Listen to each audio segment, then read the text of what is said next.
পারমাণবিক বোমা তৈরির মূল উপকরণ ইউরেনিয়ামের সমৃদ্ধকরণ নিয়ে যুক্তরাষ্ট্রের সাথে আপোষে না যাওয়ার ঘোষণা দিয়েছে ইরান। ৩ ঘণ্টারও বেশি সময় ধরে ওমানের রাজধানী মাস্কাটে হয়েছে যুক্তরাষ্ট্র ও ইরানের পারমাণবিক ইস্যুর বৈঠক। চতুর্থ দফার রুদ্ধদ্বার এই আলোচনায় উঠে এসেছে দুই পক্ষের নানান দাবি দাওয়া।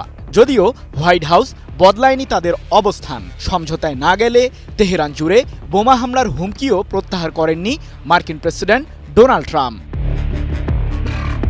জানুয়ারিতে হোয়াইট হাউসের দায়িত্ব নিয়েই ম্যাক্সিমাম প্রেশার স্ট্র্যাটেজিতে আবারও ফিরে যান ট্রাম্প। দফায় দফায় ইরানের প্রতি বাণিজ্যিক নিষেধাজ্ঞা আরোপ করেন তিনি।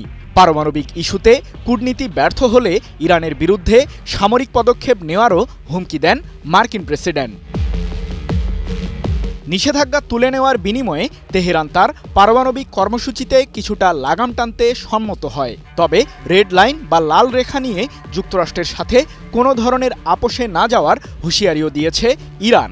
এছাড়াও কোনো চুক্তির বিনিময়ে ব্যালিস্টিক ক্ষেপণাস্ত্র কার্যক্রম বন্ধ না করতে মরিয়া তেহরান। এমন পরিস্থিতিতে পারমাণবিক ইস্যুতে আবারও অনুষ্ঠিত হয়েছে চতুর্থ দফার পরোক্ষ আলোচনা। ওমানের পররাষ্ট্রমন্ত্রী বদর আল বুসাইদির মধ্যস্থতায় রাজধানী মাস্কাটে আলোচনায় অংশ নেন ইরানের পররাষ্ট্রমন্ত্রী আব্বাস আরাকচি ও মধ্যপ্রাচ্যে নিযুক্ত ট্রাম্পের বিশেষ দূত স্টিভ উইটকফ। ১১ মে অনুষ্ঠিত হওয়া এই বৈঠকে উঠে এসেছে বিতর্কিত নানান বিষয়াদি। এমন তথ্যই জানিয়েছে ব্রিটিশ বার্তা সংস্থা রয়টার্স। যদিও তেহরান এবং ওয়াশিংটন উভয়ই বলেছে যে তারা কয়েক দশক ধরে চলমান পারমাণবিক বিরোধ সমাধানের জন্য কূটনীতিকেই গুরুত্ব দিচ্ছে, তবুও তারা বেশ কয়েকটি রেড লাইন নিয়ে গভীরভাবে বিভক্ত। ভবিষ্যতে ইরানকে লক্ষ্য করে মার্কিন প্রশাসনের সামরিক সংঘাত এড়াতে একটি কার্যকরী ও গ্রহণযোগ্য পারমাণবিক চুক্তি করতে হিমশিম অবস্থায় মধ্যস্থতাকারী ওমান।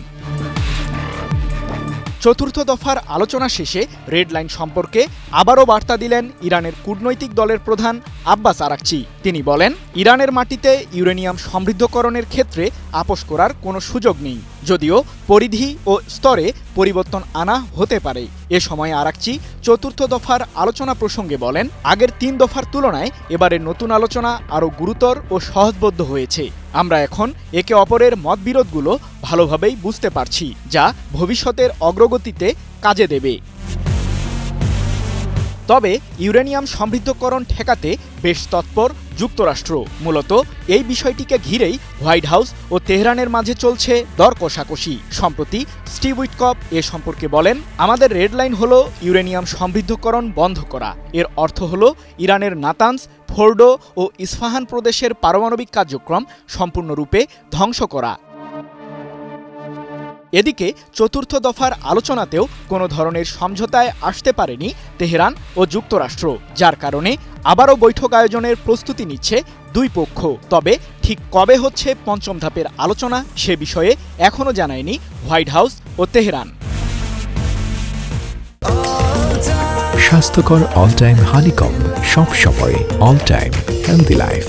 দীর্ঘদিন থেকেই ইরান দাবি করে আসছে তাদের এই পারমাণবিক কর্মসূচি কেবলই বেসামরিক কাজে ব্যবহার করা হচ্ছে। বোমা কিংবা অস্ত্র তৈরি তাদের লক্ষ্য নয়। যদিও জাতিসংঘের পরমাণু সংস্থা IAEA সম্প্রতি জানিয়েছে, নাটকীয়ভাবে পরিশুদ্ধ ইউরেনিয়ামের উপস্থিতি বাড়িয়েছে তেহরান, যার বিশুদ্ধতার মাত্রা 60%-এরও উপরে। মূলত পারমাণবিক অস্ত্র তৈরি ছাড়া এই ধরনের পরিশুদ্ধ ইউরেনিয়াম কোনো দেশই মজুত করে না বলে দাবি IAEA-র।